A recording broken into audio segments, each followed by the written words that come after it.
भिवंडी तालुका पड़घा राहुल के सावरोली गांव श्री कारवा देवी माता मंदिर पर हर वर्ष की तरह इस वर्ष भी माघ पूर्णिमा के शुभ अवसर पर भगत देवरुंग पाड़ा के गुरुवर्य कैलाशवासी श्री परशुराम रघुनाथ चोरघे के प्रेरणाओं से श्री कारवा देवी सेवा कमेटी मंदिर ट्रस्ट के अध्यक्ष देवरुंग पाड़ा के श्री राजू वसंत गोड़े, उपाध्यक्ष पूर्णा गाँव के श्री दत्तू लक्ष्मण पाटिल, सचिव खांडवल गाँव के श्री श्याम मोतीराम पाटिल, खजीनदार अम्बीवली के श्री विष्णु चंद्र पाटिल, सह खजीनदार अम्बीवली के श्री रमेश चंद्र पाटिल, सह सचिव भादवड़ के श्री अशोक गना महात्रे, खांडवल गांव के श्री पुंडलिक पाटिल, देरुंग गांव के श्री देवीदास केने, माजी उपाध्यक्ष अम्बीवली के हरिभाव सावलाराम पाटिल, पूर्णा गांव के नामदेव साखाराम मिताड़कर, पूर्णा गांव के सावित्रीबाई नारायण मिटकर, सावरोली गांव के शिमगी बाई धारकिया वाघे, कल्याण के प्रकाश मोहन शेलार, पूर्णा गांव के सुधीर रघुनाथ इताड़कर, पूर्णा गांव के सुमन बाई रघुनाथ इताड़कर, शीर गांव के श्रीमती चंगुना चांगो भगत तथा श्री कारवा देवी सेवा कमेटी मंदिर ट्रस्ट के सभी कार्यकर्ता और पदाधिकारियों द्वारा आज दिनांक 12 फरवरी 2025 को सत्यनारायण की महापूजा व महाप्रसाद का आयोजन किया गया। इस अवसर पर श्री कारवा देवी माते की अभिषेक, महापूजा, महाआरती, सत्यनारायण की महापूजा व महाप्रसाद का आयोजन किया गया, जिसमें भारी संख्या में अनेकों मान्यवर तथा श्री कारवा देवी माता भक्तों ने उपस्थित होकर श्री कारवा देवी माते की दर्शन कर सत्यनारायण की महापूजा व महाप्रसाद का लाभ लिया।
हातामध्ये तांदूळ घ्या, नमस्कार करा, दिव्याची प्रार्थना करायची, शुभम करोति कल्याण, आरोग्य माझा नमस्कार सर्व देवांच्या पायाशी, प्रार्थना प्रियताची दीपदेवता समयीला गंध लावायचं, दीपदेवता सत्सरंज पूजा आम्ही समर्पित यजमान आणि या पेऱ्याचं पाणी सगळं पूजेचं साहित्य फुलांनी सुकायचं तिथे एवढं साहित्य ना एवढं पूजेचं आहे त्याच्यावर सगळीकडे सर्व वस्तू घेऊया जसं तुमचे कार्य सर्व भीनं सर्व परिहार त्याचा आरती या मिनं समर्पीनं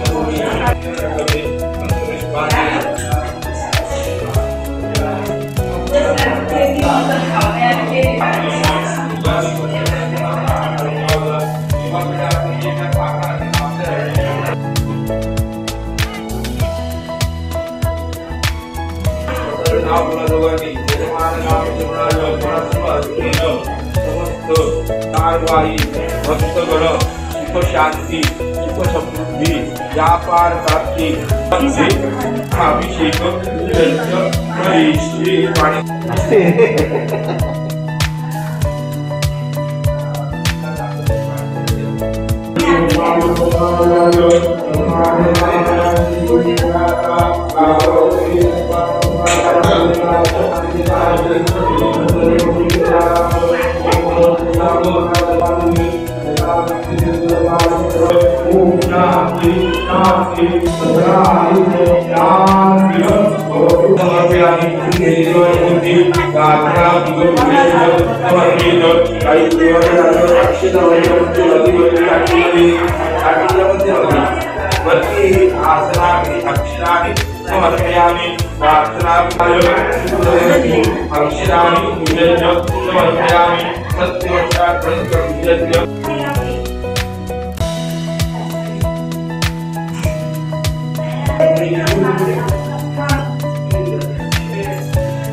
समर्पित दोघांनी हातामध्ये फूल घ्या अक्षता घ्या तुळशीपत्र घ्या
राघवे सागरात भाषाण तारीवे तैसे तुकोबाचे अभंग किरशीरे आरती तुकारामा तुकिता तुळणेची ब्रह्मदुताची आहे म्हणून रामेश्वरी तमेव माता पिता तमेव दूतरा तमेव विद्यानं तमेव सर्व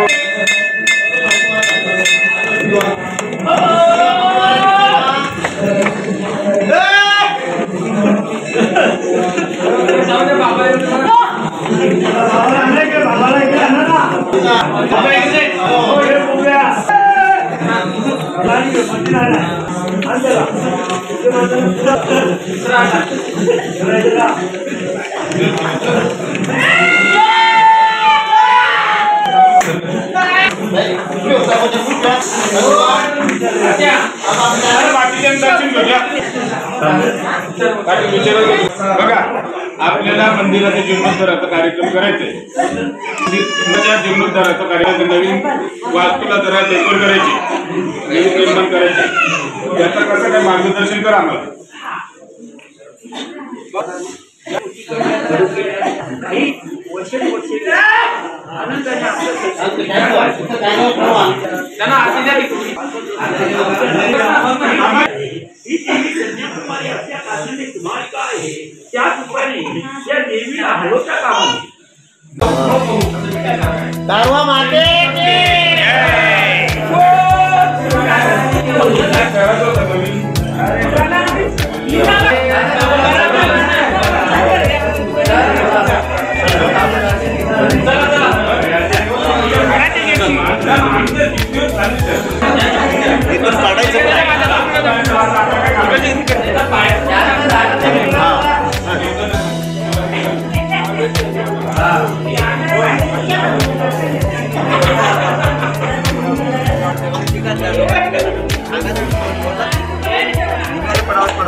सत्यनारायण देवताय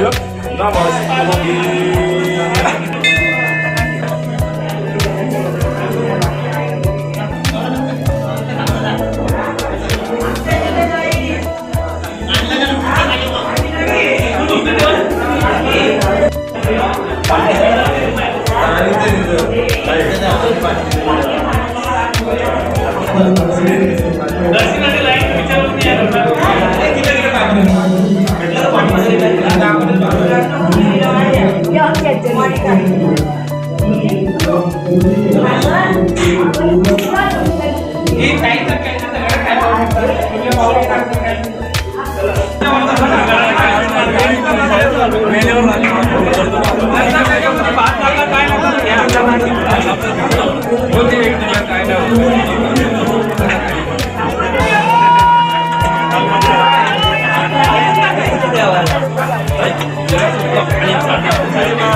नंतर तो हॉलमध्ये पण तिकडे जाऊन बसली तर चालेल.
कारवादेवी मातेचा उत्सव हा परंपरागत चालू आलेला आहे। आपले सर्वांचे गुरुवर्य श्री परशुराम बाबा चोरगे यांच्या प्रेरणेने आणि यांच्या हस्ते सुरू झालेला हा उत्सव परंपरेपासून माझ्या मते जवळजवळ 40 वर्षापूर्वीपासून हा उत्सव सुरू असतो। मंदिराचा जेव्हा स्थापना केली, या मातेच्या मंदिरामध्ये मातेला जेव्हा स्थापित केली त्या वर्षापासून हा माघी पौर्णिमेच्या शुभमुहूर्तावर श्री सत्यनारायणाच्या पूजेचं आयोजन केलं जातं। परशुराम बाबा चोरगे यांच्या निधनानंतर त्यांच्यावर श्रद्धा असणारे सर्व भाविक भक्त त्यांनी ते घालून दिलेला पायंडा जो सत्यनारायणाच्या पूजेचा असतो, तो पूजेचा पायंडा अव्याहत चालू ठेवत आहेत आणि त्या माध्यमातून परशुराम बाबांचे शिष्य आणि मातेचे भक्तगण माघी पौर्णिमेच्या दिवशी खेलीमेलीच्या वातावरणात एकमेकांना भेटत असतात, सदिच्छा भेटी होत असतात आणि भंडाऱ्याचं आयोजन होत असतात। हा भंडारा मुळात नुसता भंडारा नसून मातेचा प्रसाद म्हणून अनेक भाविक भक्तगण आवर्जून या पूजेला उपस्थित राहत असतात, मातेचं दर्शन घेत असतात आणि महाप्रसादाचा आस्वाद घेत असतात। तसेच यावर्षीची चैत्र पंचमी षष्टीची जी यात्रा उत्सव आहे त्याच्यामध्ये थोडासा बदल आयोजक कमिटीने केलेला आहे। जो यात्रा उत्सव पंचमी षष्टी या दिवशी आयोजित होत असतो तो मात्र यावर्षी षष्टी सप्तमी म्हणजेच 3 एप्रिल 2025 गुरुवार या दिवशी मातेच्या पालखीचं आयोजन होईल आणि 4 एप्रिल 2025 शुक्रवार या दिवशी आईचा मानपानाचा कार्यक्रम होईल। म्हणजेच या वर्षीचा यात्रा उत्सव 3 व 4 एप्रिल 2025 रोजी आयोजित करण्याचं ठरलेलं आहे। याची सर्वांनी नोंद घ्यावी। मी कारवादेवी मातेचरणी हीच प्रार्थना करेन की या मातेचा शुभाशीर्वाद या परिसरावर, या मातेवर श्रद्धा ठेवणाऱ्या सर्व भाविक भक्तांवर राहावा आणि या मातेच्या शुभ आशीर्वादाने या सर्व भाविक भक्तांची आर्थिक, शारीरिक आणि मानसिक वृद्धी व्हावी, मानसिक विकास व्हावा, हाच आशीर्वाद मातेने सर्वांना द्यावा। या परिसरातले सर्व भाविक भक्तगण शैक्षणिक, राजकीय दृष्ट्या आपली वाटचाल उत्तरोत्तर बढतीच्या मार्गाने करावेत असा आशीर्वाद मी मातेच्या चरणी करणार आहे। आणि भाविक भक्तांना आव्हान करेन की थोडीसा चर्चा विनिमय झाल्यानंतर आपण या मंदिराच्या जीर्णोद्धाराचं सुशोभीकरणाचं काम सुरू करणार आहोत। यासाठी आपण आपली श्रम म्हणजेच थोडंसं मेहनतीचं योगदान द्यावं, त्याचबरोबर नियोजनासाठी आम्हाला वेळ द्यावी, त्याचबरोबर ज्यांच्याकडे आर्थिक देण्याची क्षमता असेल अशा लोकांनी या मंदिराच्या सुशोभीकरणाच्या कार्यासाठी मोठ्या प्रमाणात यथाशक्ती यथामती दानधर्म देणगी स्वरूपात द्यावा, ही असं आव्हान मी सर्व भाविक भक्तांना करत आहे। परशुराम बाबांचा जय असो।